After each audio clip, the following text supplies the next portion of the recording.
The ground fighting inside Lebanon continues despite calls from world leaders to end the violence. The Israeli military said 8 of its soldiers were killed today in battles with Hezbollah fighters. The heightened battles come a day after Iran sent hundreds of ballistic missiles into Israel. Israel vows to retaliate, saying its forces can strike anywhere in the Middle East. And at the UN, Secretary General Antonio Guterres emphasized that civilians are the ones who pay the ultimate price for the escalating violence. And with that escalation comes further insecurities for those most vulnerable.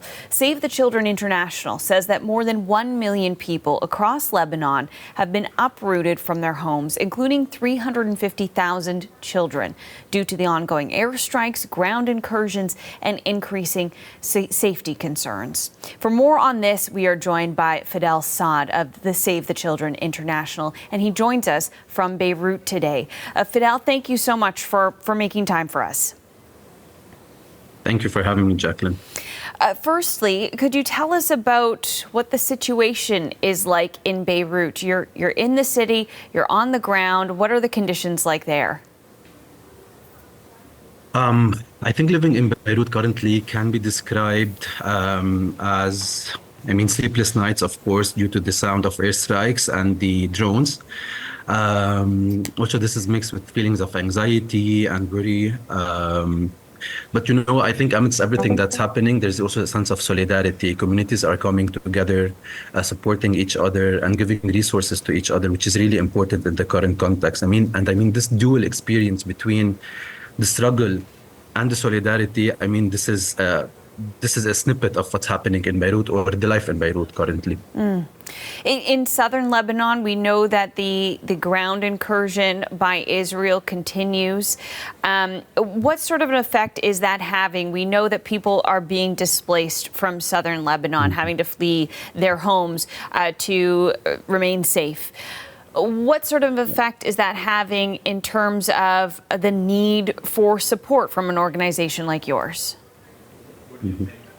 I think, Jacqueline, this is one of the worst displacement episodes in Lebanon ever witnessed. To put this in verse, since October 7th until 2023 until September 22nd, 2024, there were 110,000 individuals displaced, and only in the week following the 22nd of September 2024 there were 900,000. So the rate of displacement is increasing in an unprecedented way. We are currently working with the government of Lebanon, other NGOs and UN agencies to respond to the increasing needs, but I think with everything happening with the ground invasion as well, or incursion, I think this means more needs in other areas in Beirut and in the north and across Lebanon as well, while we try to respond as much as possible to the needs and making sure that people have a safe place to stay and have a roof on their heads at nights as well, especially at nights, because this is where most of the bombardments and airstrikes are happening. Fidel, I understand that over the past year, since October 7th, you have also been ramping up support, not even just talking about the past week or so, but over that year. What exactly were you doing? Who needed your help the most? We've been supporting families. We've reached 71,000 individuals so far since October 7th to date. We've been supporting families with food parcels, with immediate food support and food security support, because the food security of those families, especially those in the east and those in the south, was already dire before the conflict. So, first necessities are the basic needs for the families, but we also want to ensure that the mental health of children, especially of children, because they are the most affected currently, is also secured. So we're providing mental health activities, psychosocial support activities, and this is the 6th year in a row that we've witnessed loss in learning for children in Lebanon. So we're also trying to pursue the learning for children in one form or another, just making sure that children also have some ways or some time not to think about the war, and something that is hopefully benefits their mental health. Fidel, with this most recent escalation and the concern that even greater escalation could be possible, what concerns do you have when it comes to perhaps the challenges of getting the aid that you need in order to support the people who need it, or are there other challenges that you're seeing? I think one of the main challenges is, there have been 1 million people have been displaced from their homes. Almost 154,000 are residing in collective shelters, the rest in rented houses. But we're seeing a lot of families on the streets, and we're working with those families to ensure they have a safe place to stay.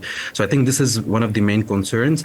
And one of the main also other concerns is the disruption of markets. For the time being, markets are still working and operational. But in case of a disruption of markets where food parcels were not able to reach displaced households with food parcels, this will be another concern. But again, concerns are varying on all the sectors, right? There's the mental health, there's education, there's the food security, and there's the nutrition as well. There's the hygiene of those people and making sure that those people also have water sources, sufficient water sources. So we're preparing on different levels in case of further escalation. Well, what's your message right now for the international community, Fidel, in terms of the situation, the conflict, or maybe just in terms of the support that you need? I think the main message for now is ceasefire. I think we want a ceasefire. I believe we want a ceasefire in Lebanon, and we acknowledge that this is also linked with the ceasefire in Gaza as well. So we want ceasefire in both Lebanon and Gaza. And we want also the international community to support us. To support the displaced people, not us as well, to support the displaced people with their needs. The needs are growing every day. Due to the rapid growth of those needs, we're not able to have specific data on that, but we do know that the needs are growing, and we're working to collect this data.